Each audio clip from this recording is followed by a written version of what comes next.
नमस्कार, मैं हूं विकास सुखीजा और आप देख रहे हैं अब तक टाइम। दोस्तों, आपको बता दें, हरियाणा की 2 राज्यसभा की सीटों को लेकर बड़ा मामला जो फंस चुका है, उसका ताजा अपडेट लेकर आपके पास आए हैं। मैंने आपको आज दिन में बताया था कि हरियाणा की राज्यसभा चुनाव जो सीटें हैं, 2 सीटों को लेकर जो आज चुनाव हो रहा है, उसका पूरा अपडेट हम आपको देंगे। और आपको बता दें, मैंने खास तौर पर आज कांग्रेस के 2 दिग्गज नेता हैं जो उनको अपने पास बुलाया है।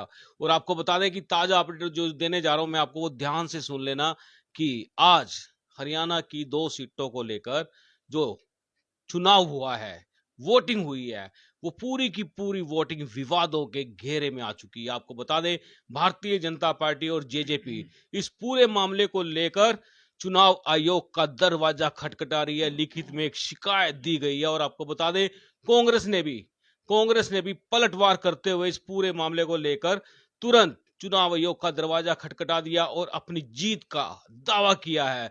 दोस्तों, हम सीधी बात कराएंगे आपकी।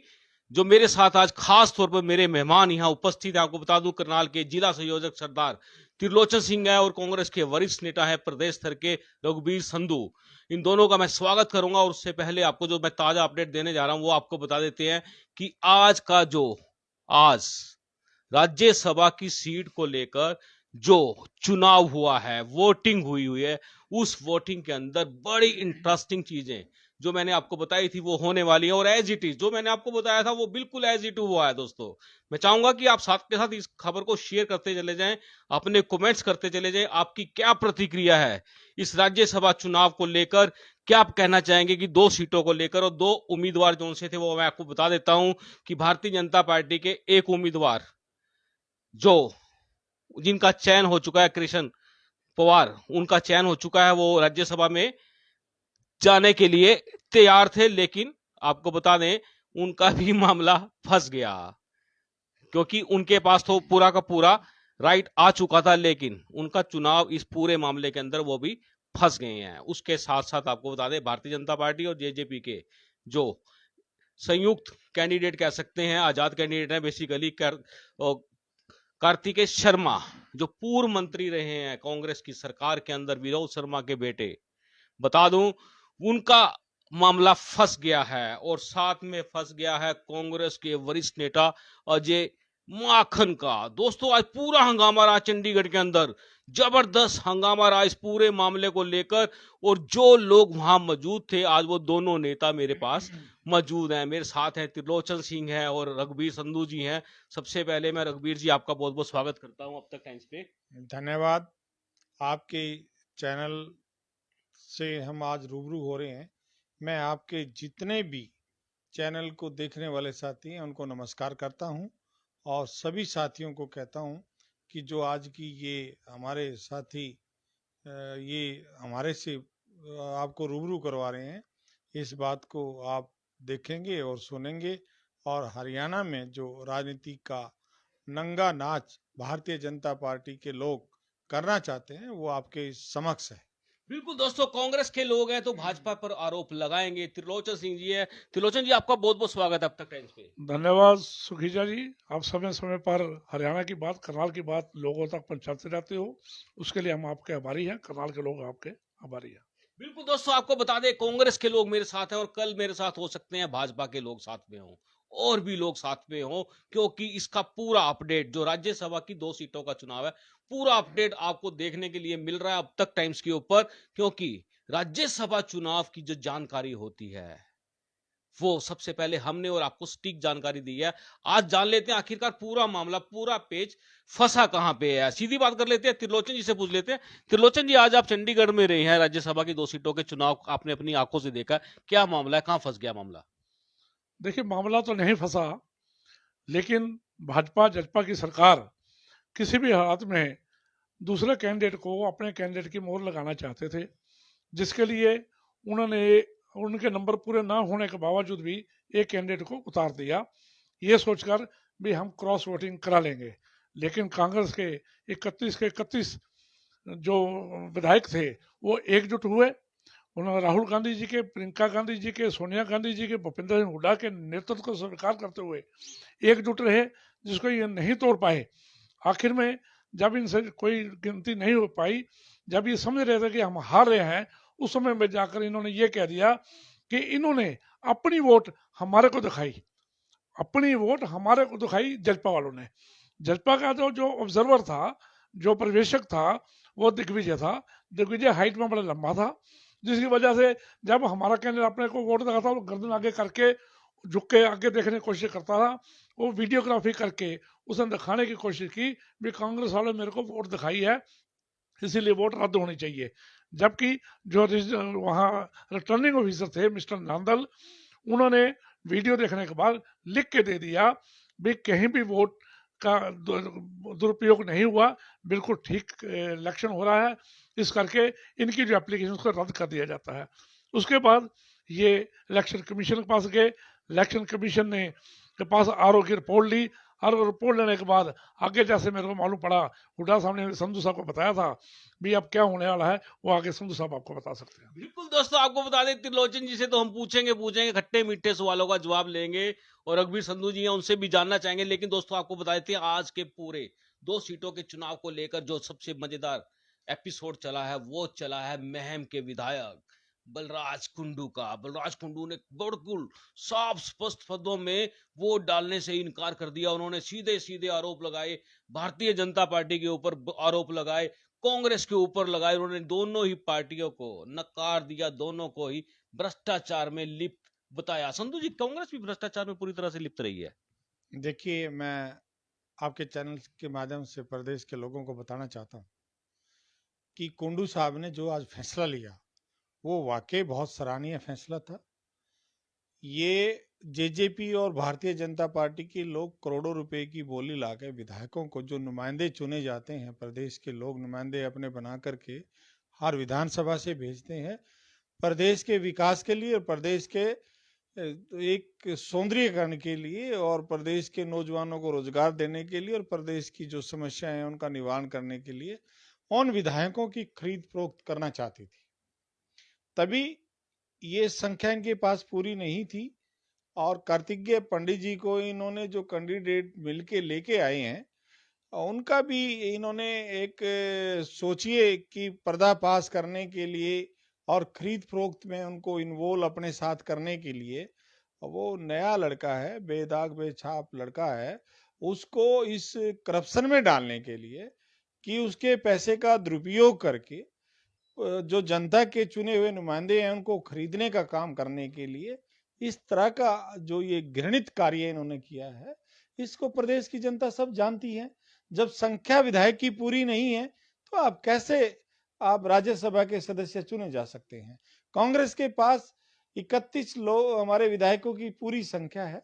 सबने अपने कांग्रेस पार्टी के दिशा निर्देश अनुसार, हमारे जो विपक्ष के नेता चौधरी भूपेंद्र सिंह हुड्डा हैं, उनके अनुसार उनसे बात करके, हमारे जो प्रभारी विवेक बंसल जी हैं, वो हमारे वहाँ ऑब्जर्वर थे, सब कुछ देख रहे थे।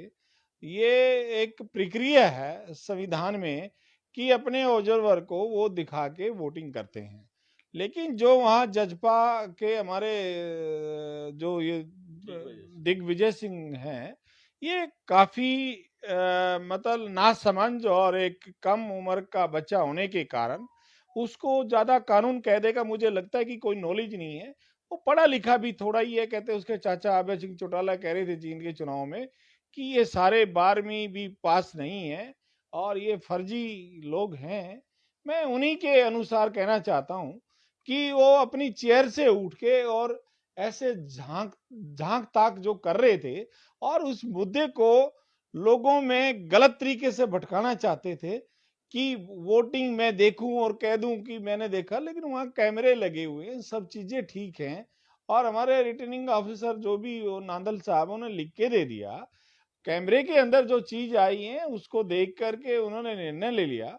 और उन्होंने इनको दिग्विजय सिंह जी को ये भी कहा कि आप जो कर रहे हैं ये गलत कर रहे हैं, ये आपको तरीके से बैठना चाहिए, तरीके से आप संवैधानिक रूप से चुनाव को करना चाहिए, आप इसमें हस्तक्षेप ना करें, इसको इंटरफेयर ना करें।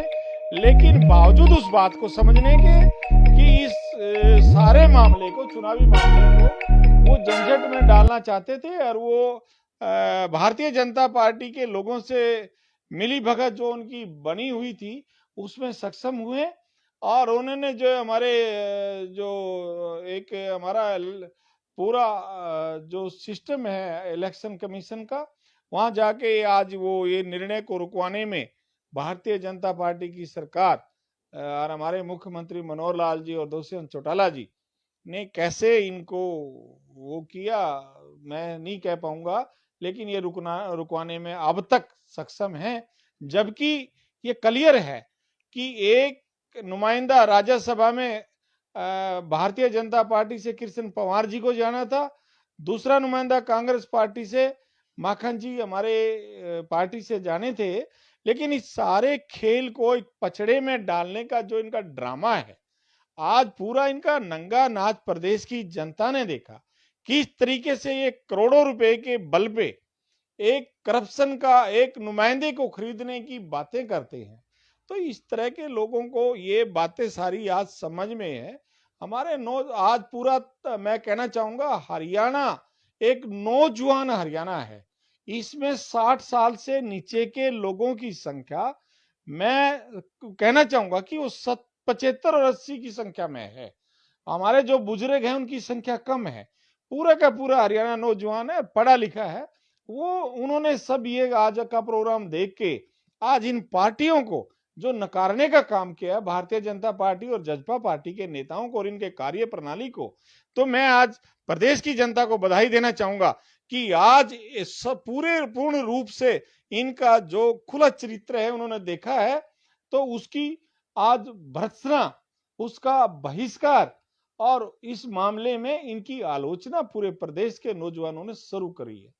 बिल्कुल दोस्तों, आपको बता दें सीधे सीधे आरोप, भ्रष्टाचार के आरोप लगा दिए, खरीद और फिरौत हुई है एमएलओ की। ये कोई नई बात नहीं है दोस्तों, हर बार ये धंधे आपको पता ही आजकल राजनीति के अंदर बड़े आम हो गए हैं। त्रिलोचन जी जिस तरह से आरोप लगा रहे हैं, रघुवीर जी सहमत हो आप? नहीं, रघुवीर जी ने जो बात वो कही, जो आज हमने आंखों से देखी, लोगों से सुनी, और तो और कल तक जो उनका चाचा अपने भतीजों पे आरोप लगा रहा था, अभय चौटाला, जिसने कुछ समय पहले किसानों के मुद्दे के ऊपर बीजेपी के खिलाफ रिजाइन कर दिया, किसानों के बीच में खड़े हो गया, कुछ समय बाद किसानों के कंधे पर बैठकर फिर विधानसभा में चला गया बीजेपी के खिलाफ। आज उसी ने अपने भतीजों को, जिसको करप्ट कहता है, जिसको कहता करोड़ों रुपया खा गए, जिसको कहता था ये पैसे के लिए वोट दे रहे हैं, आज उन्हीं को इसने वोट दी। इससे साफ नजर आ गया है कि कांग्रेस के अलावा हरियाणा के अंदर चाहे भाजपा है, चाहे जजपा, चाहे नैलो है, उनका जो चाल चरित्र है लोगों ने देख लिया है।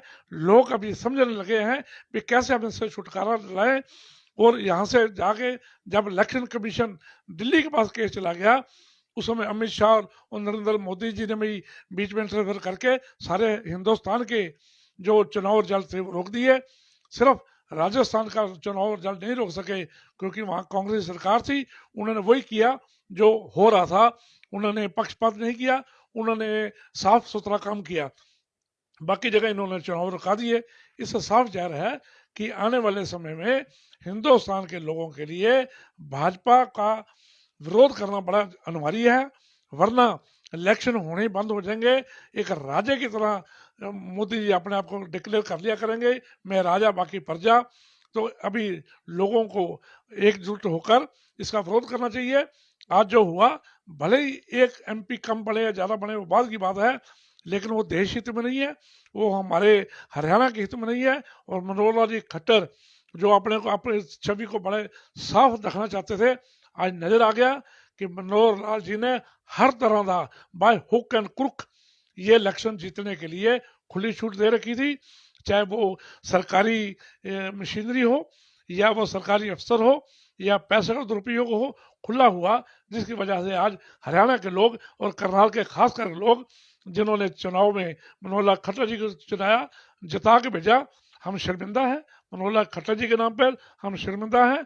हरियाणा के अंदर भाजपा की सरकार हमने बनाने में सहयोग दिया, हरियाणा के लोगों ने, हम आज बड़े शर्मिंदा हैं इस बात से।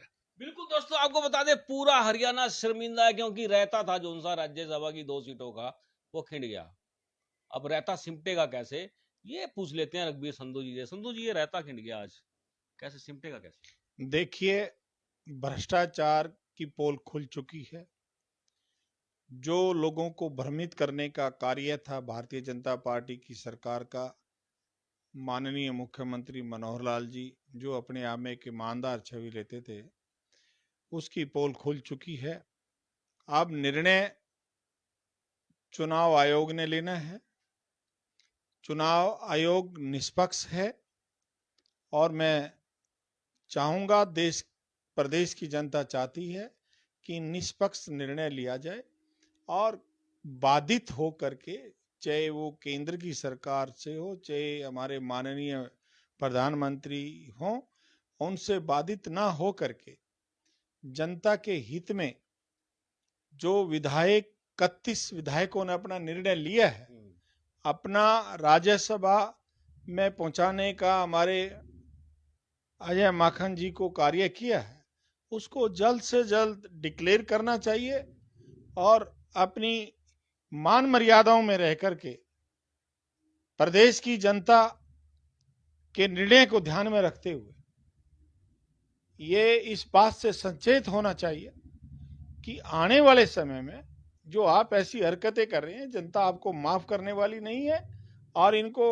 एक मुख्य धारा में आना पड़ेगा, एक लाइन पे आना पड़ेगा और अपनी नियत और नीति को कंट्रोल में रख के, नियंत्रण में रख के काम करना चाहिए, वरना प्रदेश की जनता इनको बीच में ही बुरी तरह से नकार देगी और इनको बीच पूरा राज्य राज नहीं कर पाएंगे, इनको भागना पड़ेगा। बिल्कुल दोस्तों, आपको बता दें ये बिल्कुल आपको लाइव तस्वीरें दिखा रहे हैं और मैं चाहूंगा इसको शेयर करते चले जाएं, क्योंकि शेयर करेंगे, कमेंट्स करेंगे, तभी आपको पता चल पाएगा कि हरियाणा के अंदर आखिरकार राज्यसभा की 2 सीटों को लेकर आज रहता खींडा तो कैसे खींडा है। त्रिलोचन जी, कुलदीप बिश्नोई का क्या मामला था, किस तरह से उनका वोट आज कांग्रेस को मिला है, नहीं मिला है, क्या रहा है, दिखाया उन्होंने किसी को? नहीं, देखिए, कुलदीप बिश्नोई के बारे में प्रेस ने जो मर्जी लिखा हो या जो चर्चाएं चलती रही हो, लेकिन सारी निराधार थी। पहले भी हमने कहा, हुड्डा साहब भी ये बात कह रहे थे, एक बंसल भी ये बात कह रहे थे, आज वो निराधार साबित हुई। वो समय पर आकर अपनी वोट विवेक बंसल जी को दिखाकर वो डाल के गए। वो ना भी दिखाते फिर भी हरियाणा के लोगों को, करनाल के लोगों को, कांग्रेस के लोगों को उनके ऊपर विश्वास था भी वो कांग्रेस को ही वोट देंगे और कांग्रेस से बाहर नहीं जा सकते। थोड़ी बहुत ही पीछे उनके फादर की बरसी थी, उसमें बिजी रहे, कोई राजस्थान चले गए, इस करके उनके साथ वो बात टूर पे नहीं जा सके। लेकिन सबसे पहले उन्होंने आके 9:30 बजे पूरी अपनी वोट डाल दी थी। वो कांग्रेस से सिपाही है और आगे कांग्रेस के साथी वो हमेशा रहे हैं, आगे भी वो कांग्रेस के नेता के तौर पे उनकी पहचान बनी रहेगी। त्रिलोचन, जिस तरह का आज पूरा ड्रामा हुआ है चंडीगढ़ के अंदर वोटिंग को लेकर, और जिस तरह से बलराज कुंडू ने बिल्कुल सरेआम स्टेटमेंट दी है कि दोनों पार्टियां भ्रष्ट हैं और मैं दोनों को ही अपना वोट नहीं दूंगा, तो क्या लगता है आपको हरियाणा प्रदेश में कुंडू, जो बलराज कुंडू है, उनकी क्या इमेज क्रिएट हुई है? देखिए, बलराज कुंडू जी की अपनी राजनीति हो सकती है, पार्टियों को भ्रष्ट करने की उनकी अपनी राजनीति हो सकती है। समय समय पर वो मनोहर लाल खट्टर जी को भी समर्थन देते रहे हैं, लेकिन अब क्योंकि जब उन्होंने देखा नंगा नाच हो रहा है, पैसे का दुरुपयोग हो रहा है, उन्होंने जरूर दोनों पार्टियों को भ्रष्ट कहा। दोनों पार्टियां समझने का मतलब कि अगर वो कहते भी भाजपा जजपा भ्रष्ट है, कांग्रेस नहीं है, क्योंकि कांग्रेस के खिलाफ वो इलेक्शन लड़के गए थे, इसलिए उनके अनिवार्य था वो कांग्रेस को कहे, जबकि समझ रहे थे भी कांग्रेस राज्यसभा चुनाव में बड़ी साफ सुथरी गेम खेल रही है, कांग्रेस कोई पक्षपात नहीं कर रही, कांग्रेस कोई वोट नहीं खरीद रही, कांग्रेस किसी को दबाव नहीं दे रही। वो कांग्रेस के हक में अगर बोलते तो लोग कहते भी कांग्रेस की वजह से हुआ है, इसलिए उनका दोनों का लिए कहना अनिवार्य था। लेकिन कांग्रेस ने कहीं भ्रष्टाचार नहीं किया, ना ही कुंडू जी कांग्रेस सरकार में कभी थे, तो इसलिए उनका कहना उनकी राजनीतिक मजबूरी हो सकती है, लेकिन कांग्रेस को भ्रष्टाचार वाली पार्टी नहीं कहना चाहते थे और ना कहेंगे। बिल्कुल दोस्तों, आपको बता दें कि एक बात जो सामने आ रही है वो पूछना बड़ा अनिवार्य है। संधू जी, आपसे जानना चाहते हैं कि बलराज कुंडू ने जिस तरह से आज वोट डाला ही नहीं है, उसका फायदा किसको मिला है? देखिए, फायदे और नुकसान की बात नहीं है, उन्होंने अपने दिल और दिमाग से सोच के, वो बिकाऊ विधायक नहीं है, उनके निर्णय जो भी रहे मैं उनको की सराहना करता हूं। आज खुली मंडी थी एमएलए विधायक खरीदने की, भारतीय जनता पार्टी और जेजेपी के लोगों की, और उसमें व्यापारी के रूप में हमारे कार्तिकेय जी थे, तो वो मैं उनको एक बधाई देता हूं कि वो एक बस लोगों के बीच से कैसे निकले और उन्होंने कैसे किनारा किया। और कांग्रेस पार्टी की बात जो आप कह रहे हैं, ना तो चौधरी भूपेंद्र सिंह हुड्डा ने या एक हमारे किसी भी नेता ने बलराज कुंडू से कोई संपर्क नहीं किया कि हमारे को वोट करो।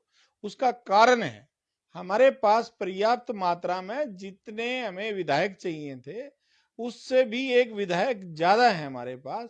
हमें 30 विधायक चाहिए थे, हमारे पास 31 विधायक थे पार्टी के पास।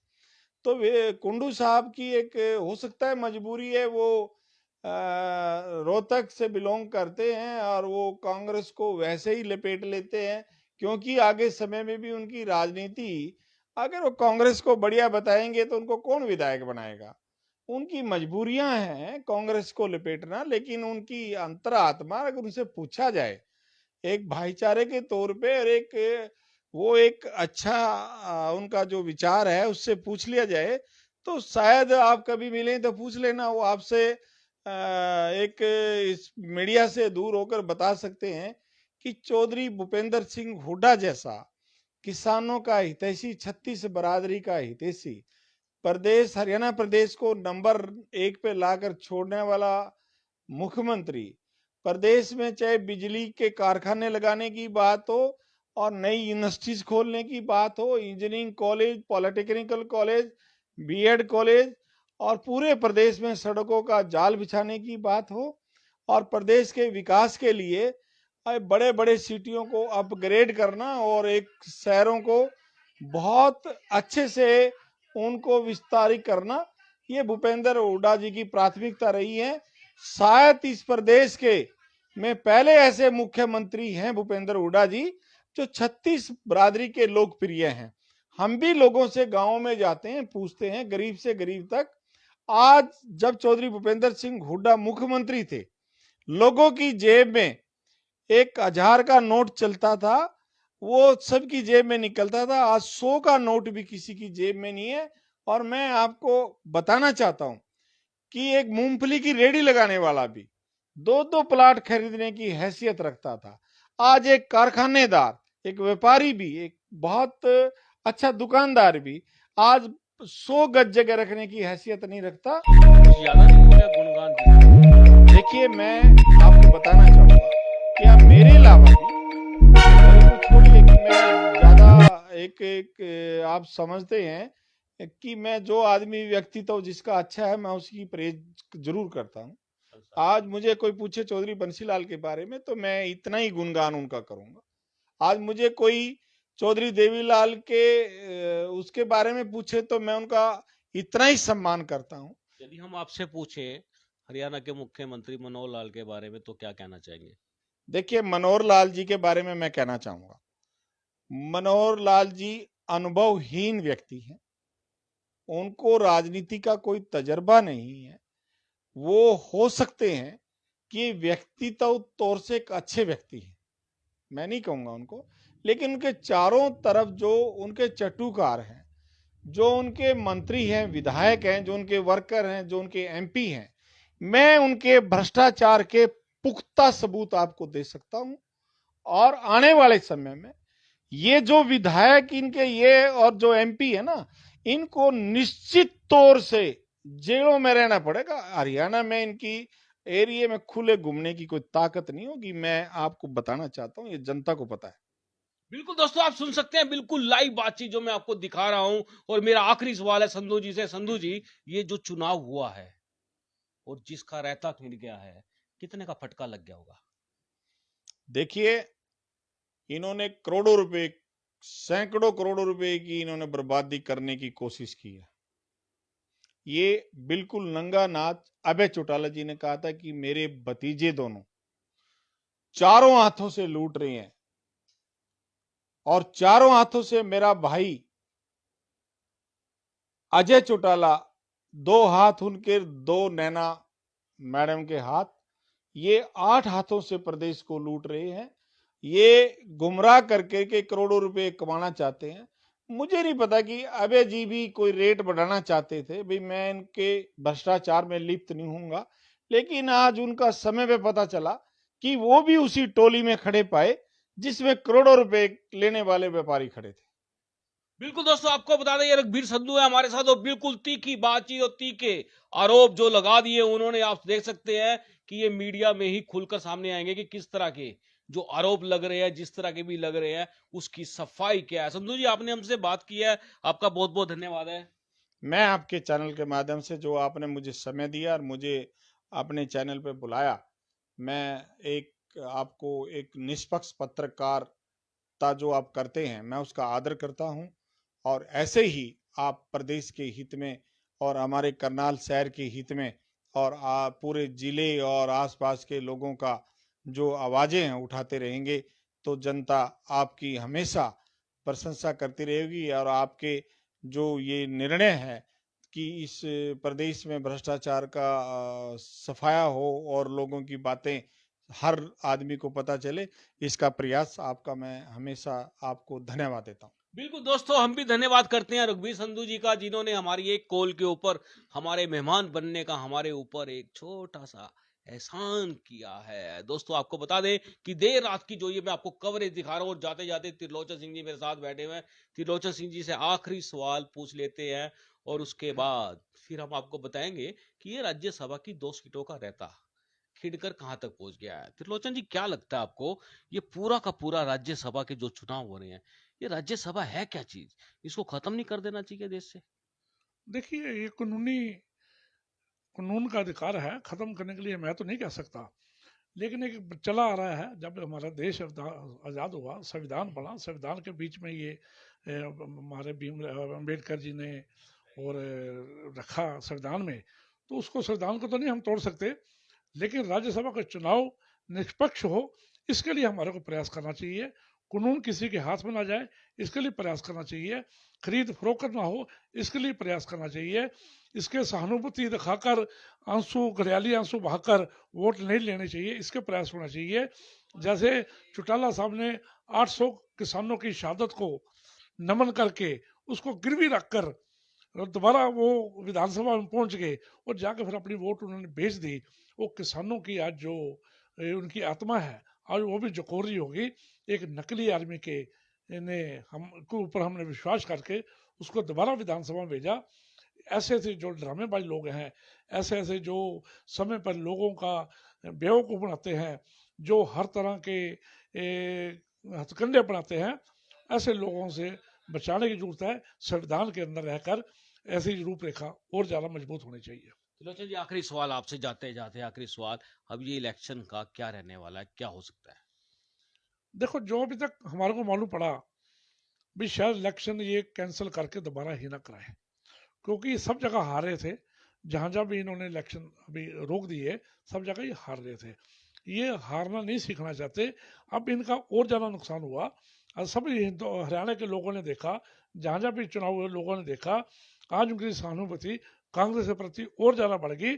भी कांग्रेस जब ईमानदारी से इलेक्शन लड़ रही थी, भूपिंदर सिंह हुड्डा के नेतृत्व में 31 विधायकों ने ईमानदारी का परिचय दिया, तो ऐसे मौके पे धोखा क्यों हुआ? ऐसे मौके पे हरियाणा की जनता का, भारत की जनता के साथ खिलवाड़ क्यों किया गया? इसलिए इनका बहुत बड़ा नुकसान हुआ है, जिसकी भरपाई ये कभी नहीं कर पाएंगे। बिल्कुल दोस्तों, आपको बता दें कि जो भरपाई है वो हो नहीं पाएगी त्रिलोचन सिंह जी के मुताबिक। त्रिलोचन जी, आपने हमसे बात की, बहुत बहुत धन्यवाद आपका। धन्यवाद सुखीजा जी, आपका हमेशा हमारे को योगदान मिलता रहता। हम आप उम्मीद करते हैं कि हम हमेशा आपके भी साथ रहेंगे और आपकी जो लोगों तक पहुंचाने की, आपकी जो हमारी आवाज पहुंचाते हो, उसका भी धन्यवाद करता हूँ। बिल्कुल दोस्तों, आपको बता दें और जाने से पहले आपको एक बार फिर अपडेट दे देते हैं कि हरियाणा की 2 सीटों का जो राज्यसभा का चुनाव हुआ है, वो रिटर्निंग ऑफिसर चुनाव आयोग तक पहुंचा है। और भी कई राज्य, जिस तरह से दोनों अतिथियों ने आज बताया है कि मामला का पूरा रायता खिंड चुका है। चुनाव रद्द भी हो सकते हैं और दोबारा वोटिंग भी हो सकती है। दोस्तों, हम चाहेंगे कि आप इस खबर को ज्यादा से ज्यादा शेयर कर देना, ज्यादा से ज्यादा कमेंट्स कर देना, बता देना कि आखिरकार राज्यसभा चुनाव का जनता को लाभ क्या है। आप देख रहे हैं अब तक टाइम्स, मैं हूं विकास सुखीजा। नमस्कार, जय हिंद, जय भारत।